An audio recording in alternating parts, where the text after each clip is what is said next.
माता की जय। भारत माता की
अमृत महोत्सव में बहुत गर्व और गौरव के साथ प्रत्येक भारतीय अपने घर पे तिरंगा फहरा रहा है।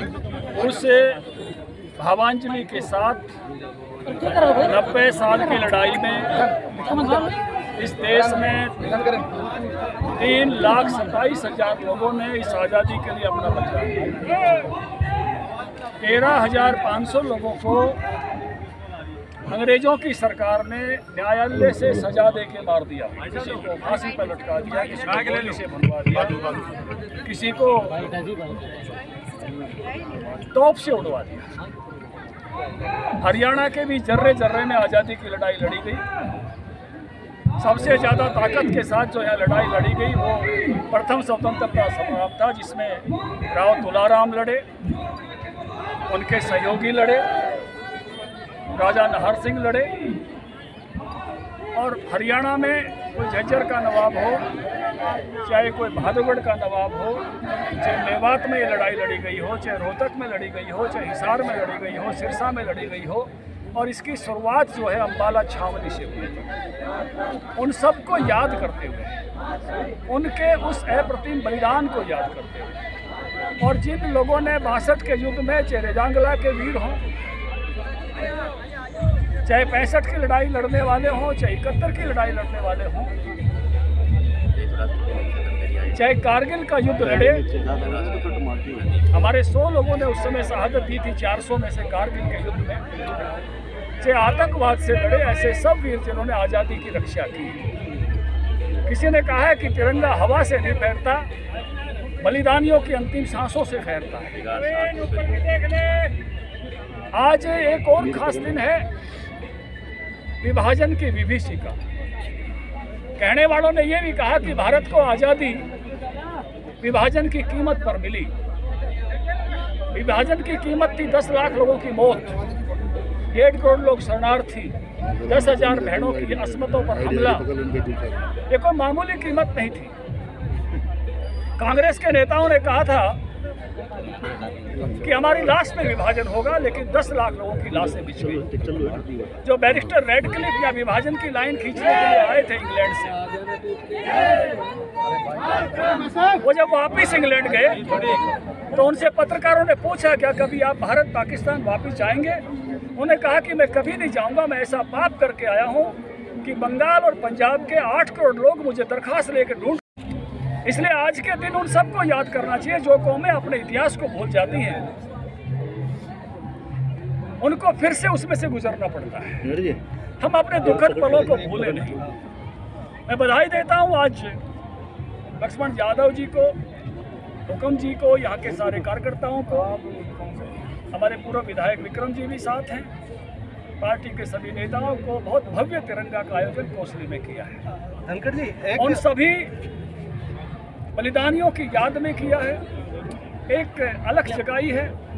और इस बार जब लोग तिरंगा फहरा रहे हैं, जहां उस 90 साल के संघर्ष को याद कर रहे हैं, तो अगले 25 साल को भी याद कर रहे हैं कि अमृत काल भारत का कैसा हो, कैसे भारत दुनिया का सिरमौर बने। देखिए, कांग्रेसियों ने तो वही तरीका अपनाया था जो ब्रिटिशर्स अपनाते थे, फूट डालो राज करो, और ये काम वो वर्षों से करते रहे। तिरंगे के बारे में बोलने का मुझे लगता है कांग्रेस को अधिकार नहीं है। एक तारीख में बता रहा हूँ, आज चलाना, आप 30 दिसंबर 1943 नेताजी सुभाष चंद्र बोस ने अंडमान निकोबार द्वीप समूह को आज़ाद करके तिरंगा फहराया था। कांग्रेसियों ने इतिहास से ये तारीख छुपा दी।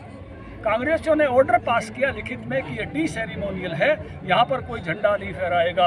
वहाँ झंडा फहराया गया तो अटल जी के राज में भैरव सिंह जी शेखावत भारत के उपराष्ट्रपति फहरा कर आए। मनमोहन सोनिया का जब दोबारा राज आया तो फिर से ऑर्डर निकाला कि ये डी सेरेमोनियल है। अब मोदी जी जाकर वो झंडा फहरा के आए और इतना ऊंचा फहरा दिया, अब कांग्रेस से उतर नहीं सकती। धनखड़ जी ये वो लोग हैं जो चमची मार कर ये कहा करते थे India is Indira, Indira is India. वो लोगों को याद है, लोग भूले नहीं हैं। ये वो लोग हैं जिन्होंने ऐसा देश बनाने की कोशिश की थी कि इंदिरा गांधी एयरपोर्ट पर उतर जाओ और राजीव गांधी एयरपोर्ट पर चढ़ो। ये वो लोग हैं जिन्होंने बाकी एयरपोर्ट के नाम नहीं रखे थे। किसी का डमडम एयरपोर्ट था, किसी का सांता क्रूज एयरपोर्ट था। अटल जी का राज आया तो सांता क्रूज छत्रपति शिवाजी हो गया और डमडम नेताजी सुभाष चंद्र बोस हो गया। गुवाहाटी लोकप्रिय गोपीनाथ बोरदोलई हो गया। नागपुर बाबा साहब भीमराव अंबेडकर हो गया। आमोसी चौधरी चरण सिंह हो गया।